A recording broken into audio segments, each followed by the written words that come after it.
Jake Morrison kept his hand steady above the activation control while he watched the alien leader's face. The creature's yellow eyes showed something Jake had not expected to see in a predator: uncertainty. For several long seconds, neither human nor alien moved. Then Jake made a decision that surprised everyone in the room, including himself. Instead of activating the power overload, he stepped away from the control panel. "You know what?" Jake said to the alien.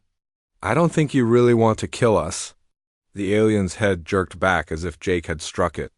It made a series of rapid, clicking sounds that sounded like questions or protests. "Oh, you could kill us easily," Jake continued, his voice growing more confident. "Your claws, your strength, your armor. We wouldn't stand a chance in a straight fight." "But that's not what this is about, is it?" Amy lowered her tablet computer, staring at Jake with wide eyes. "Captain, what are you doing?" "Something I should have done from the beginning, thinking like a human instead of like prey." Jake walked closer to the alien leader, close enough that those massive claws could tear him apart in an instant. But he moved with calm confidence, the way he would approach a new piece of mining equipment that he needed to understand. "You see, I've been assuming you were here to hunt us for food or territory or resources. But that doesn't make sense. Your ship is far more advanced than ours.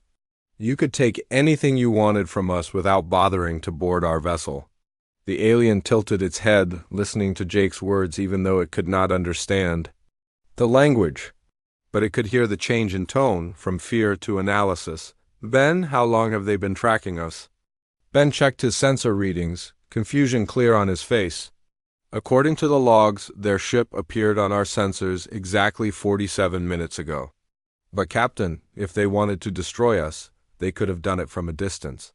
"Exactly. Ryan, when they boarded our ship, did they damage any critical systems?" Ryan thought for a moment. "They cut through the airlock, but they could have blown a hole in our hull instead.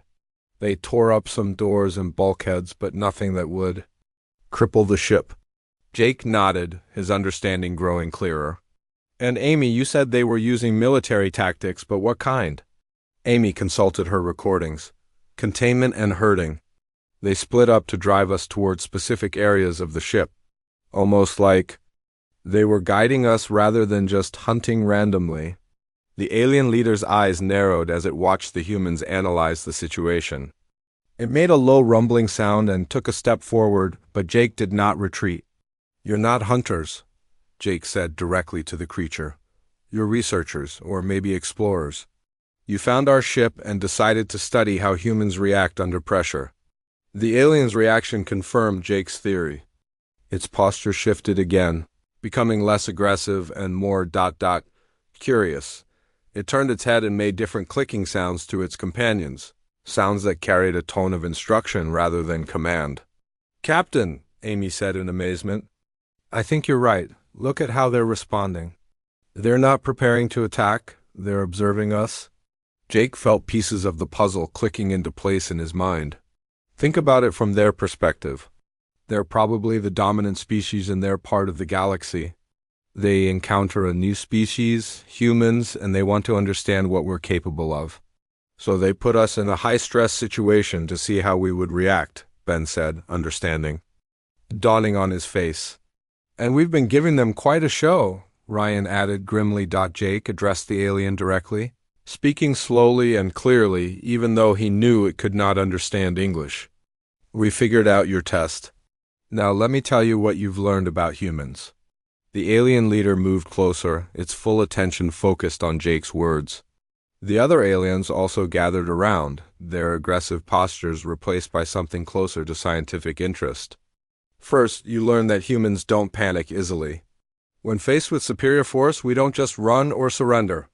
We analyze the situation and look for advantages." Jake gestured toward the modified power systems around them. "Second, you learned that humans use tools and technology in creative ways. We turned our own ship into a weapon because that's what the situation required."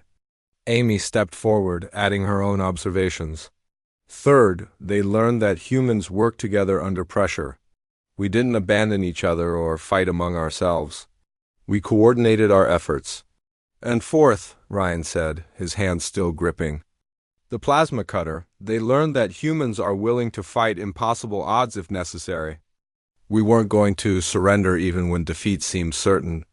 The alien leader made a complex series of clicking sounds to its companions. Jake could not understand the words, but the tone suggested discussion and analysis. These creatures were clearly intelligent beings, having a serious conversation about what they had observed. Ben had been monitoring the ship's systems during the conversation. Captain, their ship is powering down its weapons. I think they're preparing to withdraw. Jake felt a mixture of relief and curiosity. The immediate danger was passing, but he found himself wanting to understand these aliens better. Before you go, he said to the creature, let me tell you the most important thing about humans. The alien leader turned back to Jake, waiting. We remember everything. Every encounter, every lesson, every mistake. If your species decides to hunt humans in the future, we'll be ready. We'll study your tactics, develop countermeasures, and share that knowledge with every human ship in space. Jake's voice grew harder as he continued. But if your species wants to communicate peacefully, we'll remember that too. Humans can be the best allies or the worst enemies you'll ever encounter. The choice is yours. The alien stood silently for a long moment, processing this information. Then it did something unexpected. It reached into a pouch on its belt and pulled out a small device. The object was clearly alien in design, made of materials Jake did not recognize. The creature placed the device on the floor between them and stepped back. It made a series of gentle clicking sounds that somehow conveyed meaning even without translation. This was a gift, not a threat. Amy immediately focused her tablet on the device, recording everything. Captain, this could be some kind of communication tool, or maybe a cultural artifact? The alien leader gestured toward the device, then toward Jake, then toward the ceiling in the direction of its own ship. The meaning was clear. This object would allow future communication between their species. Jake picked up the device carefully. It was warm to the touch and seemed to pulse with its own internal energy. Thank you, he said to the alien. The creature made one final clicking sound that might have been acknowledgement or farewell. Then it gestured to its companions, and they began moving toward the damaged ceiling where they had entered the engineering section. As the aliens prepared to leave, Jake called out one last time, What do you call yourselves? The alien leader paused and made a sound that was different from its previous vocalizations. It was clearly a name or designation. Vorthek? Vorthek, Jake repeated, committing the sound to memory. I'm Jake Morrison, captain of the New Frontier. Remember that name. The alien's eyes met Jake's one final time, and Jake saw something there that had not been present at the beginning of their encounter. Respect. The Vorthek warriors departed as efficiently as they had arrived, leaving behind a ship full of shaken but victorious humans. Jake Morrison looked down at the alien device in his hands and realized that this first contact between humans and aliens had ended not with conquest or destruction, but with mutual understanding. The universe had just become a much more interesting place. The morning sky over New York City turned black without warning. Jake Morrison stood on the observation deck of the orbital station New Horizon, watching through the massive windows as enormous ships appeared above Earth. The vessels were huge, bigger than any city he had ever seen. They hung in the air like dark mountains blocking out the sun. Sir, we're getting reports from all major cities, his communications officer said. London, Tokyo, Moscow, Los Angeles. They're everywhere. Jake gripped the railing harder. He had been an admiral in the Earth Defense Force for 20 years, but nothing had prepared him for this. The ships were silent, just floating there like they owned the sky. No one had seen them coming. The radar systems had detected nothing until they were already there. Any response to our hail attempts? Jake asked. Nothing, sir. Complete radio. Silence. Down on Earth, people poured out of buildings to stare at the sky. Cars stopped in the middle of roads. Phones buzzed with emergency alerts. The news channels scrambled to make sense of what was happening. But Jake already knew. This was first contact. And it was not going the way anyone had hoped. Dr. Lisa Grant was in her laboratory on the Lunar Research Facility when the alert came through. She had been studying mineral samples from Mars when every screen in the facility started flashing red. The emergency broadcast showed the ships hanging over Earth like a nightmare made real. "This is not a drill," the voice from Earth Command said. "All military personnel report to stations immediately. All civilian personnel prepare for evacuation protocols." Lisa's hands shook as she watched the footage. The ships were beautiful, in a terrible way. Their surfaces were smooth and dark, with strange patterns that seemed to shift in the light. They were clearly not human technology. Nothing Earth had ever built could be that large or appear so suddenly, her colleague Dr. Henry Blake burst into the lab. "Lisa, we need to get the data cores ready for transport. If those things are hostile, we might be the only research facility they can't reach." Lisa nodded, but she could not take her eyes off the screens.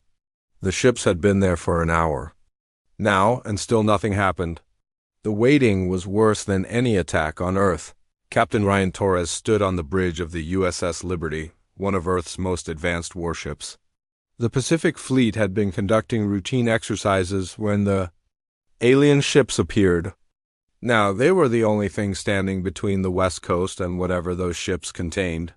"All ships maintain defensive positions," Ryan ordered into his com. "Do not fire unless fired upon." The alien ship over Los Angeles was the closest one to his fleet. It was so large that it cast a shadow over half the city. Ryan could see smaller shapes moving around it, like insects around a hive. Those had to be fighter craft or transport ships. "Captain, we're detecting energy readings from the alien vessel," his science officer reported. "The patterns are unlike anything in our databases." "Are they weapons?" "Unknown, sir, but the energy output is massive. Whatever they're powering up, it's big." Ryan felt sweat on his forehead despite the cool air on the bridge. His ship had the most advanced weapons Earth could build, but looking at that alien monster, he felt like a child with a toy gun facing a real soldier. The answer came at exactly noon, Earth time. Every alien ship activated at the same moment. Beams of blue light shot down from each vessel, hitting the ground in perfect circles around every major city. Where the light touched, the air seemed to shimmer and bend. Jake watched from orbit as the beams carved glowing rings into the Earth's surface.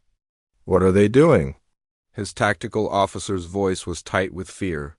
"Sir, I'm reading massive electromagnetic disturbances in those areas. It's like they're setting up some kind of field generators." The beams shut off, leaving glowing circles on the ground that pulsed with alien energy. Then the ships began to transmit, the voice that came through every radio, television, and communication device on Earth was cold and mechanical.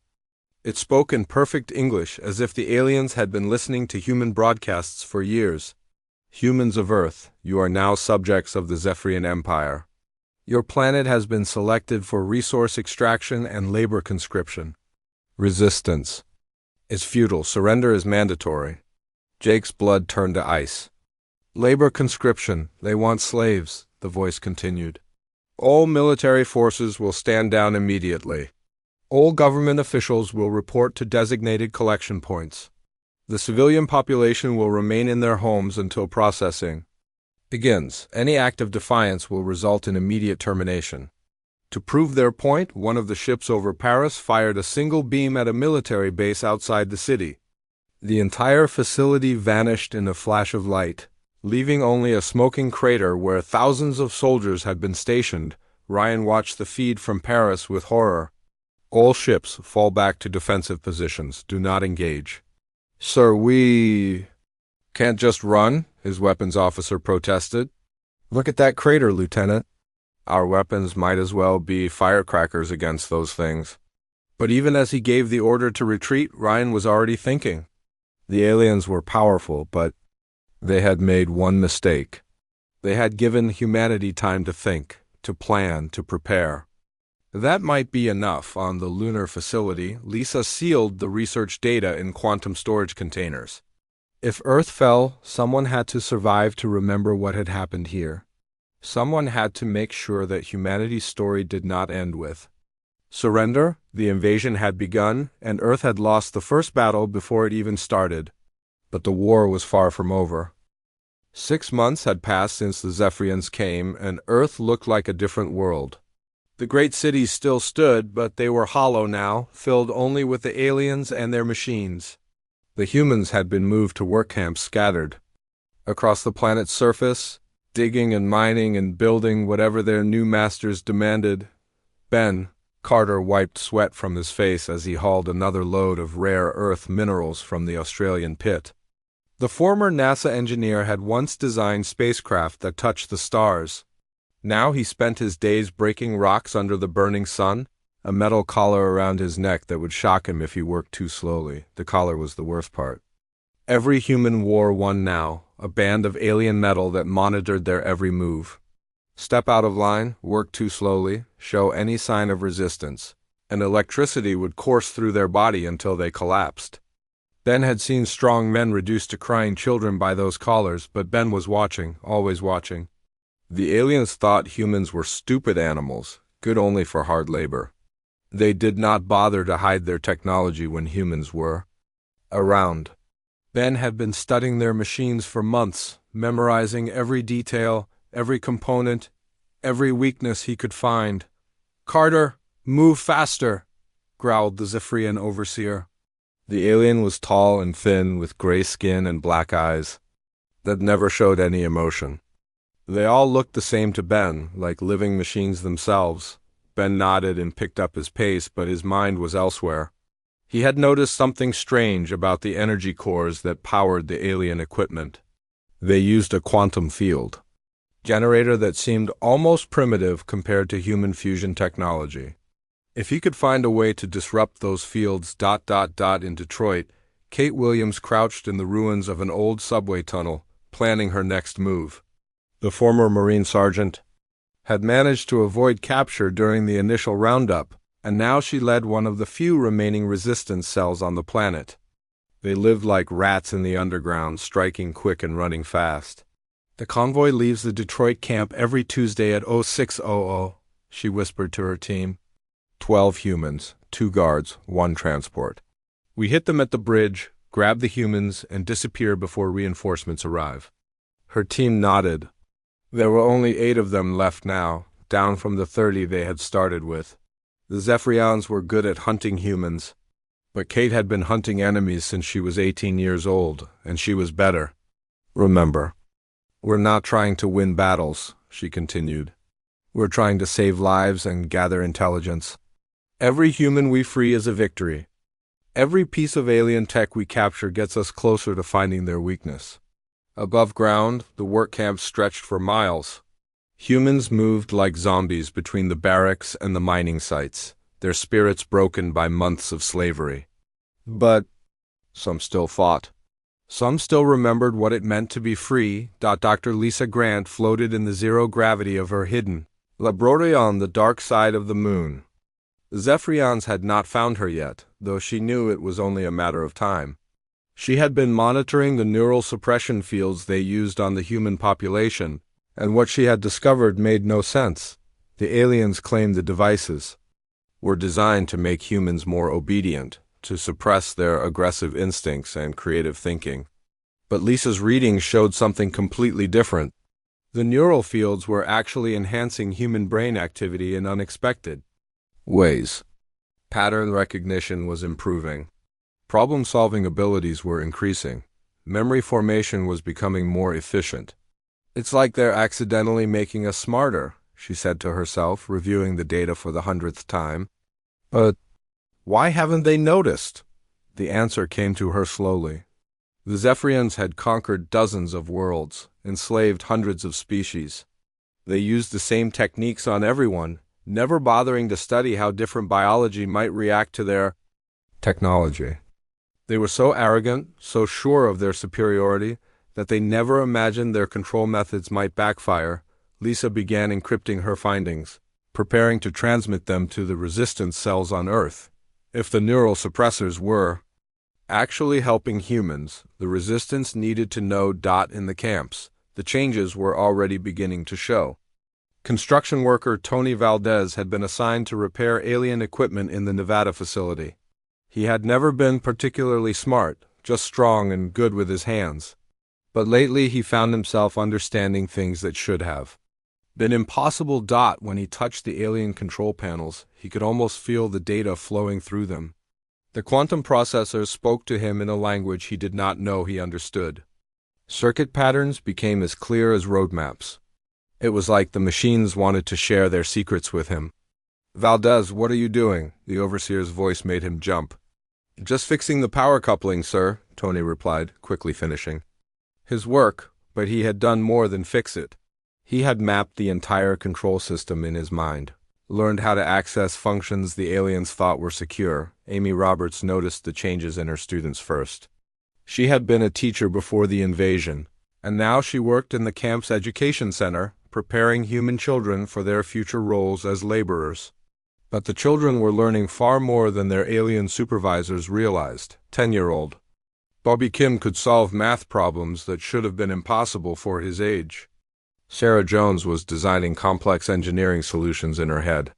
All the children showed enhanced abilities, their minds growing sharper every day under the influence of the neural fields. Amy began teaching them in secret, using codes and hidden lessons to help them understand their new abilities. She told them stories of the old world, of freedom and choice and the right to determine their own destiny. The aliens thought they were breaking human spirit, but they were actually forging it into something stronger. The resistance was growing, but not in the way Kate Williams had expected. Instead of angry fighters with guns, she was finding brilliant minds that could think their way out of any trap. Instead of soldiers, she was recruiting scientists and engineers and artists who saw solutions where others saw only problems. Captain Ryan Torres had been assigned to work in the alien shipyards in California. His job was to clean and maintain the Zephyrian vessels, work they considered beneath their attention. But Ryan was learning every detail of their technology, understanding their weaknesses with a clarity that surprised even him. The quantum locks they used for security were incredibly complex, but Ryan could see the patterns now. The encryption algorithms followed logical rules that his enhanced mind could unravel. The Zephyrians had made their systems too secure, so complex that they never imagined any species could understand them, but humans were understanding. More than that, they were adapting, evolving, becoming something the aliens had never encountered before. The neural suppressors that were meant to enslave them were instead unlocking potential that had always existed in human DNA. The Zephyrians had made a fatal error. They had tried to change humanity without understanding what humanity truly was. And now, 6 months into their occupation, that error was beginning to show. In the camps and cities, in the mines and factories, humans were quietly becoming something their masters could never have imagined. The chains were still there, but they were growing weaker every day, and the humans who wore them were growing stronger. Sam Hughes felt the change happening in his mind like electricity flowing through water. The former resistance leader had been captured 3 weeks ago and fitted with a neural suppressor like all the other slaves. The Zephyrians thought they had broken him, but they were wrong. The device was making him stronger. He stood in the Colorado mining facility, watching the patterns of guard movements with perfect clarity. 12 guards, rotating shifts every 4 hours, patrol routes that overlapped in predictable cycles.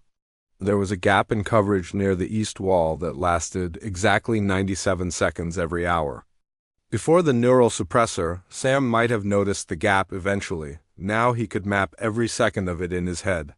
"Hughes, back to work," barked the alien overseer. Sam nodded and returned to his mining laser, but his mind never stopped calculating. The facility's security system ran on quantum encryption that changed every day. Yesterday, he would have called it impossible to crack. Today, he could see the mathematical patterns underlying the randomness. The Zephyrians thought they were so smart, but their security was full of holes that his enhanced mind could exploit. 3,000 miles away, Tony Valdez was having his own awakening. The construction worker had been assigned to maintain the communication array at the Nevada camp. As his hands moved over the alien control surfaces, information flowed into his mind like water into a sponge. The array was connected to every Zephyrian facility on Earth, and through those connections, Tony could see the entire network. Supply routes, guard rotations, prisoner transfers, even communications between Earth and the alien homeworld. The Zephyrians never imagined that a human might be able to interface with their technology directly. Interesting, Tony whispered, as data streams flowed through his consciousness. Very interesting. He was seeing patrol schedules for facilities he had never heard of, shipment manifests for alien technology, and, most importantly, communication protocols that could be used to contact other resistance cells. The aliens had given him access to their most sensitive information, and they did not even know it. Amy Roberts watched her students with growing amazement. The children in her class were solving problems that would challenge graduate students. They were creating art that seemed to predict the future.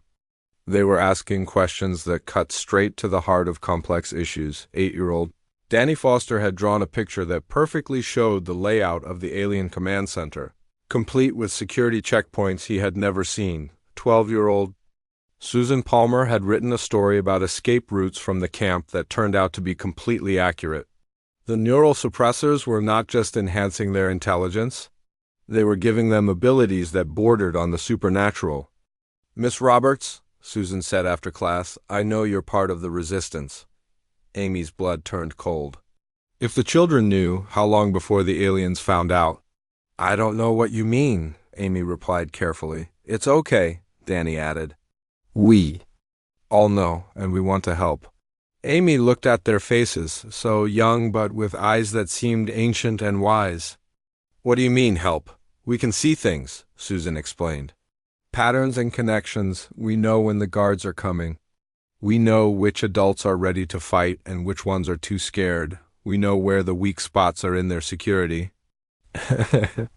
Realized she was looking at the future of the resistance. Not adult fighters, but enhanced children who could think their way around any obstacle. Dr. Lisa Grant's encrypted transmission reached Kate Williams deep in the Detroit underground. The message was simple but revolutionary. The neural suppressors were not suppressing human potential. They were unleashing it. Kate read the data with growing excitement. The enhanced pattern recognition, the improved problem-solving abilities, the increased memory formation. It all made sense now. Her resistance fighters were not just getting better at their jobs, they were evolving into something new. Gather. Everyone, she told her lieutenant. We need to talk. Within hours, Kate had assembled every resistance cell leader she could contact. They met in an abandoned factory, using communication methods that Tony Valdez had taught them after his breakthrough. With the alien systems. The devices around our necks aren't controlling us, Kate explained. They're making us stronger, smarter, more capable. The aliens think they're turning us into better slaves, but they're actually creating their own worst nightmare. Ben Carter nodded from his position near the window. I've been reverse engineering their technology for months. Every day I understand more. It's like my brain is upgrading itself. Same here, added Sam Hughes, who had managed to escape from the Colorado facility using the security gaps he had identified. I can see patterns now that were invisible before. I can predict their movements, understand their strategies, anticipate their responses. Captain Ryan Torres joined the meeting through an encrypted video link from California. The quantum locks on their ships are child's play now. I've been inside their databases, mapping their fleet positions, learning their capabilities. They have no idea how much we know. Kate looked around the room at faces that glowed with new intelligence and determination. Then it's time to start using what we know? No more hiding? No more just surviving. It's time to fight back. The first coordinated strike came 1 week later. Sam Hughes led a team into the Colorado facility during the 97-second security gap he had identified. They moved like ghosts through the complex, disabling alarms and avoiding patrols with supernatural precision. In Nevada, Tony Valdez used his access to the communication system to send false orders to the guards. redirecting them away from critical areas while resistance fighters liberated weapons and supplies. The Zephyrians never suspected that their own network was being used against them. Amy Roberts and her enhanced students provided intelligence that was impossibly accurate. They identified guard schedules, predicted patrol routes, and located hidden security systems with abilities that seemed almost magical. The children had become the eyes and ears of the resistance. The strikes were perfect. No alarms, no casualties. No trace of who had been responsible. The Zephyrians knew something was wrong, but they could not understand what. Their security systems showed no breaches. Their surveillance recorded nothing unusual.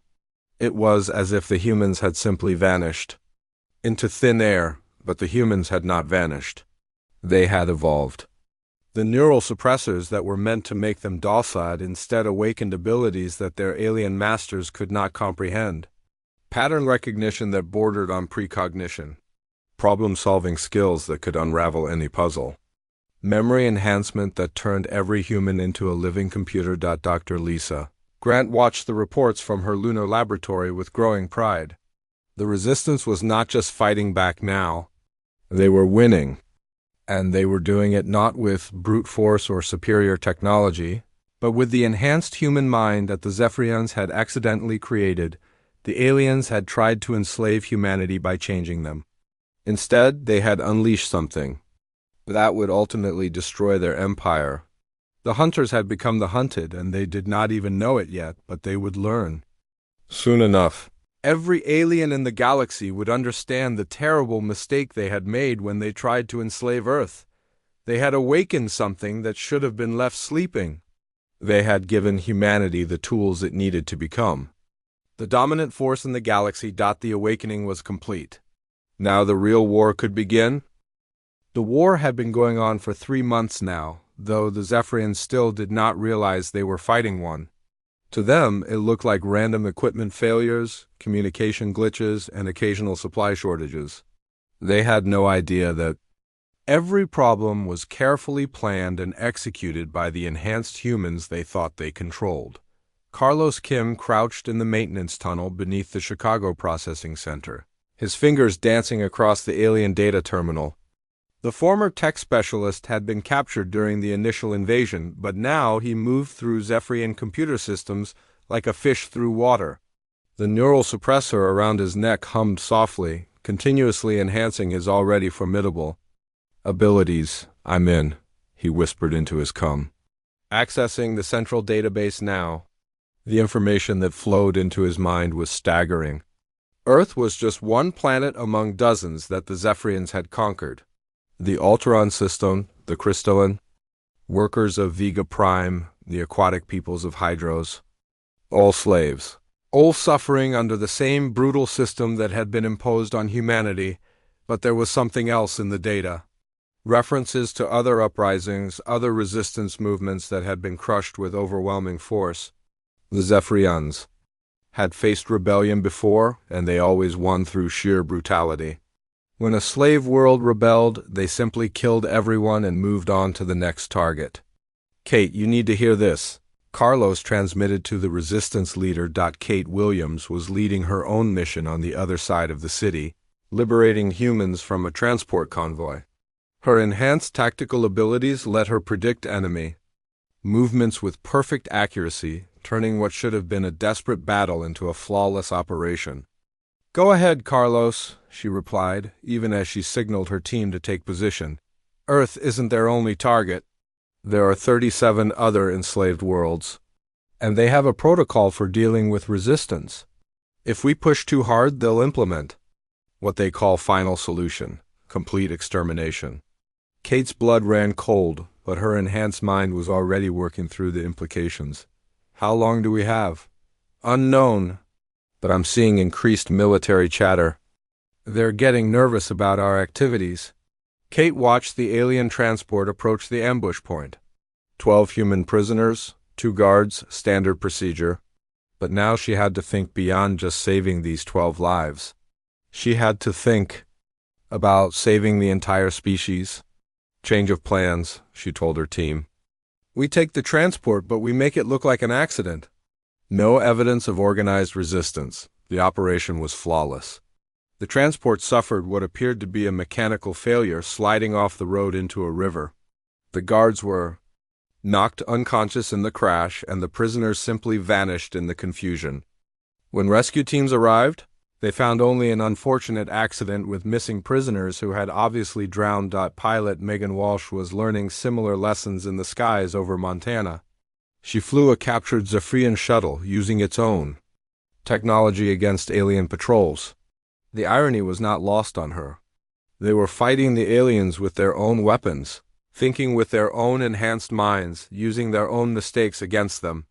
"Phantom Squadron, this is Phantom Leader," she transmitted to her team of human pilots. "Remember, we're ghosts. Hit fast, disappear faster, leave no trace."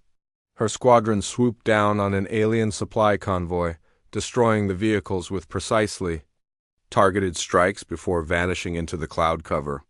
To any observer, it would look like the convoy had been hit by lightning or meteors. Certainly not by primitive human aircraft. Dr. Dan Cross was working on a different kind of problem in his hidden laboratory beneath the ruins of MIT. The former physicist had been developing weapons that could penetrate Zephyrian energy shields, but now he faced a more complex challenge. How do you fight a war without letting your enemy know they're in a war? "The key is subtlety," he explained to his research team, all enhanced humans whose intelligence had been boosted far beyond normal levels. "We can't just build bigger guns. We need to be smart about this." His latest creation was a perfect example. It looked like a simple maintenance tool, the kind that human slaves used every day to repair alien equipment. But hidden within its quantum matrix was a virus that could disable Zephyrian technology without leaving any trace of sabotage. Equipment would simply fail, apparently due to normal wear and tear. "Field test tomorrow," Dan announced. "If this works, we can take down their entire infrastructure without them ever knowing we did it." The test was a complete success. Across the North American continent, Zephyrian equipment began experiencing random failures. Power grids fluctuated, communication arrays went offline, transport systems malfunctioned. Each individual failure seemed minor, easily explained by normal maintenance issues. But together, they represented a coordinated assault on the alien occupation. Commander Nick Bailey watched the results from his command post in the liberated Yellowstone Territory. The former military officer had established the first truly free human settlement since the invasion, hidden in the wilderness where alien surveillance was limited.